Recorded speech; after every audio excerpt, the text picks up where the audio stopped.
السلام عليكم ورحمة الله وبركاته. بسم الله الرحمن الرحيم.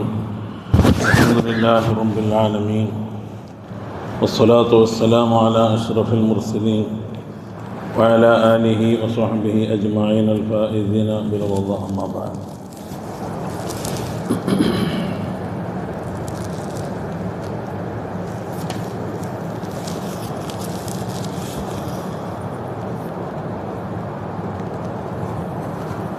وعن أبي عبد الله جابر بن عبد الله الأنصاري رضي الله عنهما قال: كنا مع النبي صلى الله عليه وسلم في غزاة فقال: إن بالمدينة لرجالا ما سرتم مسيرا ولا قطعتم واديا إلا كانوا معكم حبسهم المرض وفي رواية إلا شركوكم في الأجر. رواه مسلم.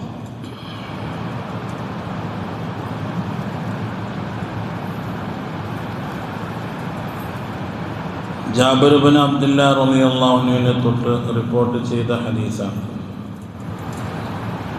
മഹാനവർകൾ പറയുന്നു, ഞങ്ങൾ ഒരു യുദ്ധത്തിൽ മുത്തുനബി സല്ലല്ലാഹു അലൈഹി വസല്ലമ തങ്ങളോട് കൂടെ ഉണ്ടായിരുന്നു.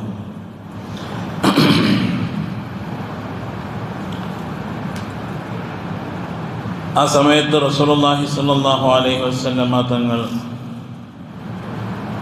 പറയുകയാണ്: ഇന്ന ബിൽ മദീനത്തിലെ റിജാല, തീർച്ചയായും മദീനയിൽ കുറേ ആളുകളുണ്ട്.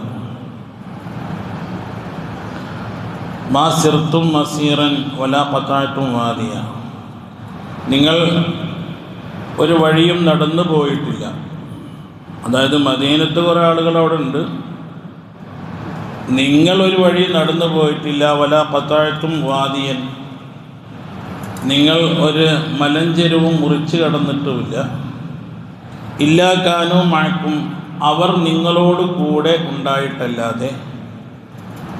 ഹബസഹുമുൽ മറന്നു, അവരെ അവിടെ പിടിച്ചു നിർത്തിയത് രോഗമാണ് എന്ന്. അതായത് യുദ്ധത്തിന് വന്ന സ്വഹാബത്തിനോടാണ് റസൂലുള്ളാഹി സ്വല്ലല്ലാഹു അലൈഹി വസല്ലം തങ്ങൾ പറഞ്ഞത്, നിങ്ങൾ നടന്ന ഓരോ അടികളും ഓരോ വഴികളും, നിങ്ങൾ മറികടന്ന ഓരോ മലഞ്ചെരുവുകളും, ഈ നടക്കുമ്പോഴും ഈ മലഞ്ചെരുവ് മുറിച്ച് കടക്കുമ്പോഴെല്ലാം നിങ്ങൾക്ക് ലഭിച്ച പ്രതിഫലം അതേ സമയത്ത് ഈ മദീനയിലുള്ള ആളുകൾക്ക് ലഭിച്ചുകൊണ്ടിരിക്കുന്നു. മനസ്സിലായില്ല? അതായത് നിങ്ങൾ യുദ്ധത്തിന് വേണ്ടി പുറപ്പെട്ട് ഇവിടെ വന്നപ്പോൾ ആ യുദ്ധത്തിന് വേണ്ടി നിങ്ങൾ നടക്കുന്ന ഓരോ ചവിട്ടടികളും, നിങ്ങൾ മറികടക്കുന്ന ഓരോ മലഞ്ചെരുവുകളും, അത് നിങ്ങളങ്ങനെ ചെയ്തുകൊണ്ടിരിക്കുമ്പോൾ തന്നെ അതേ പ്രതിഫലം മദീനയിലുള്ള കുറേ ആളുകൾക്ക് അവിടെ കിട്ടിക്കൊണ്ടിരിക്കുന്നുണ്ട്. അവർ യുദ്ധത്തിന് വന്നിട്ടില്ല,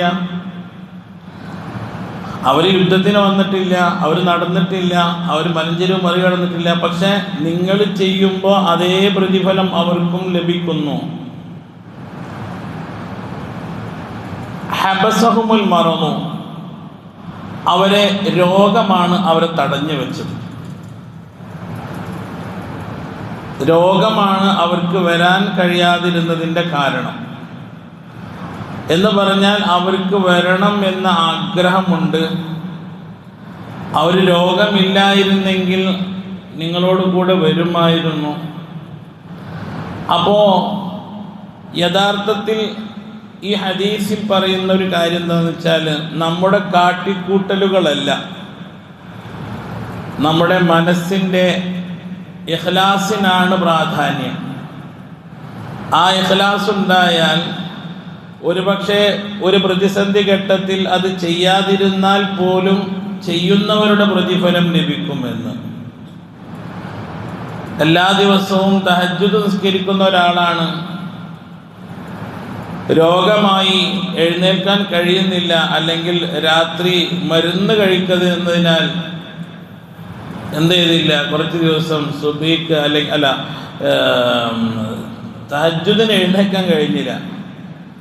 അങ്ങനെ ഉണ്ടെങ്കിൽ പോലും ആ തഹജ്ജുദ് നിസ്കാരത്തിൻ്റെ പ്രതിഫലം അവനക്ക് ലഭിക്കും.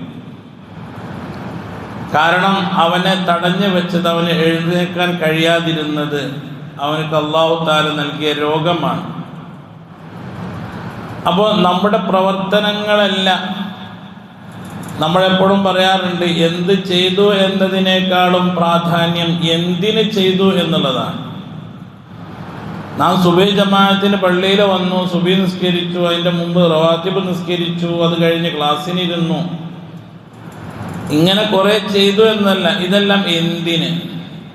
അവിടെയാണ് ഇതിൻ്റെ മർമ്മം. നമ്മൾ തന്നെ നമ്മുടെ മനസ്സാക്ഷിയോട് ചോദിക്കണം, എന്തിനാണ് ഞാൻ ഇന്ന് സുബഹിക്ക് പള്ളിയിൽ വന്നത് എന്ന്. മനസ്സാക്ഷി നിഷ്കളങ്കമായി പറയണം, റബ്ബിൻ്റെ പ്രീതിക്ക് വേണ്ടിയിട്ടാണ് എന്ന്. അതിൽ വേറൊരു കലർപ്പുണ്ടാവാൻ പറ്റൂല. എന്ന് പറഞ്ഞാൽ പള്ളിയിലേക്ക് രാവിലെ തന്നെ നടന്നാൽ ഷുഗർ കുറയും കൂടിയും ചെയ്യുമല്ലോ, നടത്തം നല്ലതല്ലേ, എന്നാൽ പിന്നെ ആ നടന്നതിൻ്റെ പ്രതിഫലം പോവും, പള്ളിയിൽ വന്നതിൻ്റെ അല്ല, നടത്തമാക്കിയതിനൊരു പ്രതിഫലം ഉണ്ടല്ലോ. ഒരു കാല് വെച്ചാൽ, ഒരു ചവിട്ടടി വെക്കുമ്പോൾ 10 പാപങ്ങൾ പൊറുക്കും, 10 ഹസനാത്തുകൾ അവൻ്റെ പേരിൽ എഴുതി വെക്കും, 10 ദറജകൾ സ്വർഗത്തിൽ ഉയർത്തപ്പെടുകയും അവന് വേണ്ടി ഉയർത്തുകയും ചെയ്യും.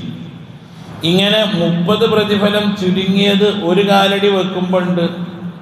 അത്രയും വലിയ പ്രതിഫലമാണ് നമ്മളൊരു ഷുഗർ എന്നും പേര് പറഞ്ഞിട്ട് കളയണത്. അപ്പോൾ മനസ്സാണ് നന്നാവേണ്ടത്, നിയ്യത്താണ് നന്നാവേണ്ടത്. പ്രവൃത്തിയേക്കാളും നിയ്യത്തിനാണ് പ്രാധാന്യം എന്നാണ് ഈ ഹദീസിൽ നിന്ന് നമ്മൾ മനസ്സിലാക്കുന്നത്. ആ നിയ്യത്ത് നന്നായപ്പോൾ വീട്ടിൽ കിടന്നുറങ്ങുന്ന ആൾക്കും യുദ്ധത്തിന് വന്ന പ്രതിഫലം ലഭിക്കും എന്നാണ് മുത്തുനബി സല്ലല്ലാഹു അലൈഹി വസല്ലം തങ്ങൾ പറഞ്ഞതിൻ്റെ വിവക്ഷ. വറവാഹുൽ ബുഖാരി, ഇമാം ബുഖാരി റഹ്മത്തുള്ളാഹി അലൈഹി ഈ ഹദീസിനെ ഇങ്ങനെ റിപ്പോർട്ട് ചെയ്തിട്ടുണ്ട്. അനസ് റളിയല്ലാഹു അൻഹുവിനെ തൊട്ട്, അനസ് റളിയല്ലാഹു അൻഹുവിനെ തൊട്ട് ഈ ഹദീസ് തന്നെ, ഈ ഒരു കാര്യത്തിനെ തന്നെ മറ്റൊരു രൂപത്തിൽ റിപ്പോർട്ട് ചെയ്യപ്പെട്ടിട്ടുണ്ട്. എന്താണ്? ഖാൽ, മുത്തനബി സല്ലല്ലാഹു അലൈഹി വസല്ലം തങ്ങൾ പറഞ്ഞു, റജഅനാ മിൻ ഗസ്വതി തബൂക് മഅ നബി സല്ലല്ലാഹു അലൈഹി വസല്ലം ഫഖാൽ ഇന്ന അഖ്വാമൻ ഖൽഫനാ ബിൽ മദീനതി മാ സലക്നാ ശഅബൻ വലാ വാദിയ ഇല്ലാ വഹും മഅനാ ഹബസഹുമുൽ ഉദുറു. എന്താണ്? റസൂലുള്ളാഹി സ്വല്ലല്ലാഹു അലൈഹി വസല്ലമ തങ്ങൾ പറയാണ്, അനസ് റളിയല്ലാഹു അൻഹുവിനെ തൊട്ടുള്ള റിപ്പോർട്ടാണ്.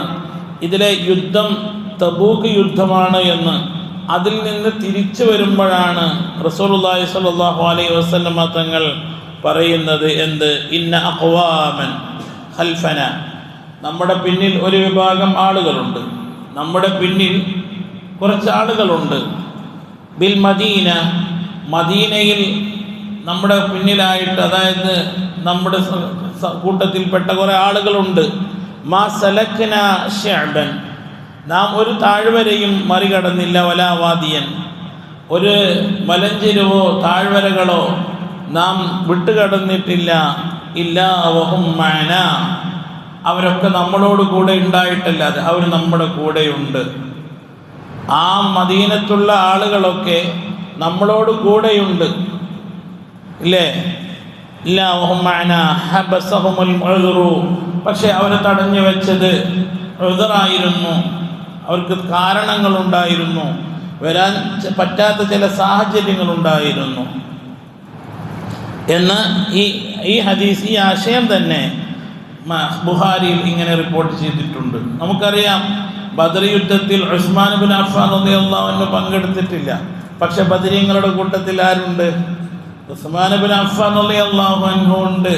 ബദരീങ്ങളുടെ കൂട്ടത്തിൽ എണ്ണുന്നുണ്ട് നമ്മളൊക്കെ, അല്ലേ? അബൂബക്കറിൻ, ഉമറു, ഉസ്മാനു സുമ്മ ഹൈദറു നസ്ലുല്ലി ഔഫിൻ ആമിറു വതൽഹത്ത് ഇബ്നു ഉബൈദില്ലാ എന്ന് പറഞ്ഞ് നമ്മൾ ബദരീങ്ങളുടെ കൂട്ടത്തിൽ എണ്ണുന്നുണ്ട്. എന്താണ്? ഉസ്മാൻ റളിയല്ലാഹു അൻഹുവിന് ചില കാരണങ്ങളുണ്ടായിരുന്നു. എല്ലാവരും കൂടെ പോയാലും പറ്റൂലല്ലോ, മദീനയെ കാക്കാൻ അവിടെ ആൾ വേണ്ടേ? അങ്ങനെ ചില കാരണങ്ങൾ റസൂലുള്ളാഹി സ്വല്ലല്ലാഹു അലൈഹി വസല്ലം തങ്ങൾ അവിടെ നിർത്തിയതാണ്, മദീനയിൽ നിർത്തിയതാണ്. പക്ഷേ പ്രതിഫലത്തിൽ ആരും പങ്കുണ്ട്?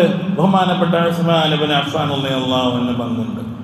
അപ്പോൾ നമ്മുടെ നിയ്യത്താണ്, നമ്മുടെ ലക്ഷ്യമാണ് നല്ലതെങ്കിൽ നമ്മുടെ പ്രവൃത്തിയിൽ ചെറിയ കുറവുകൾ വന്നാൽ പോലും അത് പരിഹരിക്കപ്പെടും. പ്രവൃത്തി എത്രയുണ്ടായാലും ലക്ഷ്യം നന്നായില്ലെങ്കിൽ അതൊരിക്കലും ഫലപ്രദവുമല്ല. അല്ലാഹു സുബ്ഹാനഹു വ തആല നല്ല രൂപത്തിൽ അമലുകൾ ചെയ്യാനും നല്ല നിയ്യത്തോടുകൂടെ ചെയ്യാനും ഇഖ്ലാസോടുകൂടെ അമലുകൾ ചെയ്യാനും ഒക്കെ നമുക്ക് തൗഫീഖ് നൽകി അനുഗ്രഹിക്കട്ടെ. അൽഹംദുലില്ലാഹി റബ്ബിൽ ആലമീൻ. അല്ലാഹുമ്മ സ്വല്ലി അലാ സയ്യിദിനാ മുഹമ്മദിൻ വഅലാ ആലി സയ്യിദിനാ മുഹമ്മദ്.